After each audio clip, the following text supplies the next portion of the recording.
A movie that I saw recently that I think is one of the most important films of this year. It is poignant, it is dramatic, it is heart-wrenching, but it is so important that this story be told, not just in its original form of book, but also in film.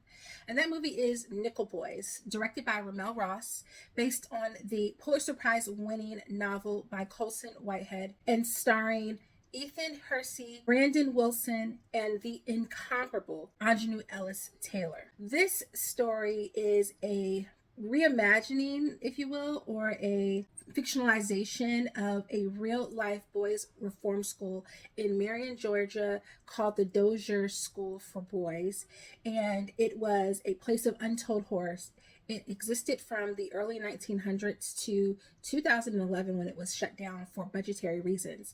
And upon its closure, they found unimaginable horrors that occurred there. Mass graves of over 70 boys who were killed. And many of the boys who survived say that those boys did not only die from disease or from actions caused by, in-house fighting. No, they were tortured, they were assaulted, and in many cases, if they tried to escape, they were killed. Remember that this is simply a reform school.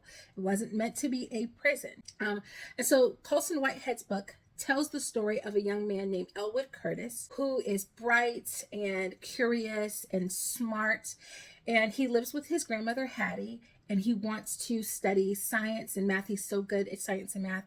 And in fact, he gets into college early, but unfortunately, his journey will end with him in the reform school of the Nickel Reform School that is in the book, where he meets a young man by the name of Turner. And we find out how their stories begin to intertwine, how they help each other to survive what goes on in the academy. Now, RaMell Ross, who is a fantastic photographer and filmmaker, he did a documentary called Hale County This Morning, This Evening. He did a documentary called Hale County This Morning, This Evening, which is really short, about 110 minutes long. You can watch it on Canopy, which if you don't need a subscription to Canopy, you just need your library to have purchased a subscription to it. And so you can watch it for free on there. And it's so beautiful how it captures the people in this county. It's so beautiful. And he's brought this artistic vision into adapting this book, which he co-wrote. And it's absolutely breathtaking.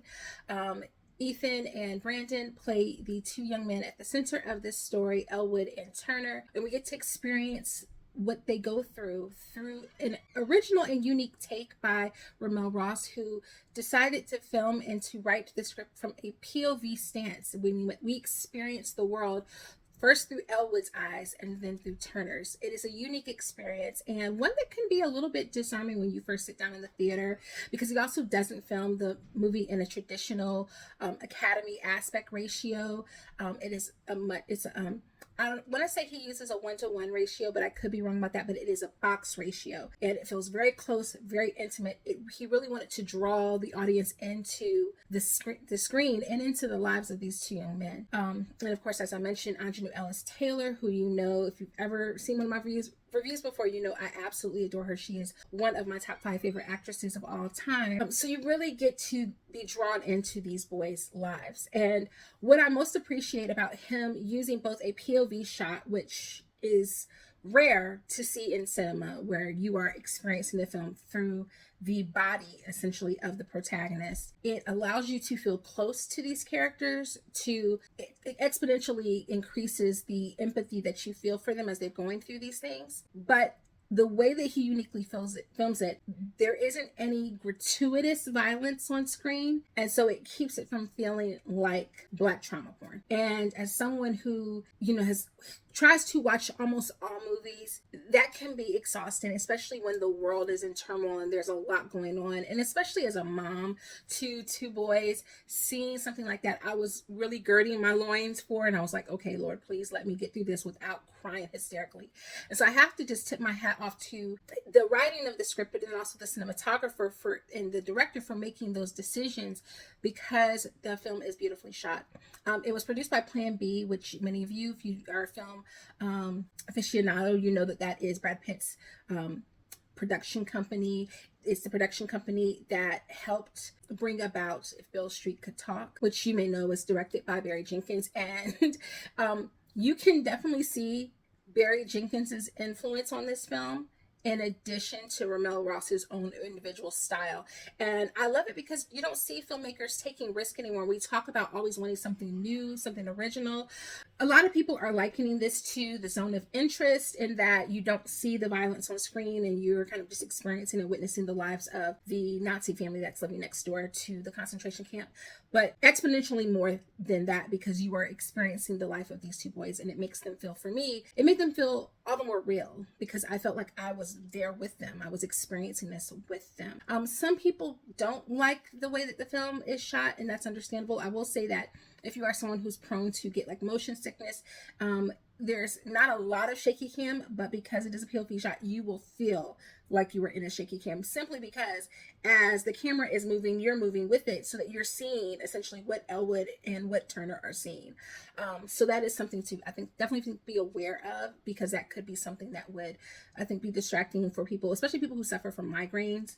That could be something that would be an issue. And I was really worried that that would be an issue for me as someone who suffers from headaches, but I gave myself a couple of deep breaths through the first like 10-20 minutes and then acclimated to it and was perfectly fine.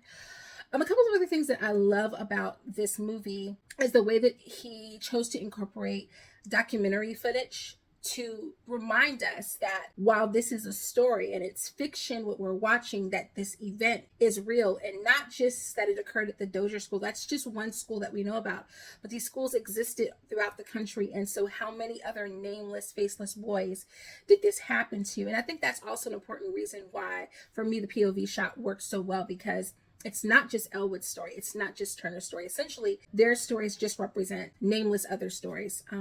There's a moment where, this is kind of a spoiler, but Aunjanue Ellis is interacting with one of the characters. You can feel it so much, and it is such a beautiful moment. One of the most beautiful moments in film. And I said this last year, and I'll say it again. I definitely think she should have been nominated for her work in Origin.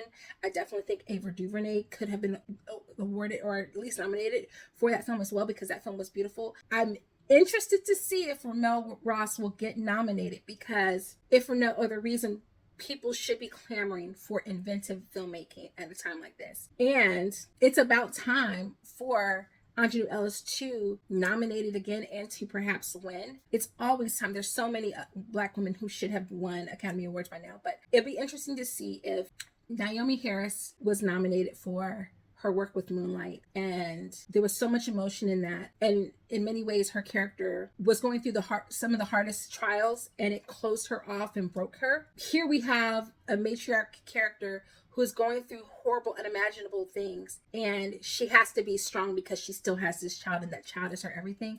And so I would love to see the Academy Award messaging like that. Film is set to be released in New York December 13th, and I believe in LA around December 20th, nationwide in January. Please, please, please, if you see this video and you get a chance, watch the movie, share this video out so that more people will know about it, because this is beautiful film. If you haven't already, please don't forget to hit the like and subscribe button. Share this video out so that more people can join me over here, where I am trying to talk about good filmmaking and share good stories out with the world. And I'll see you guys in the next video. Toodles.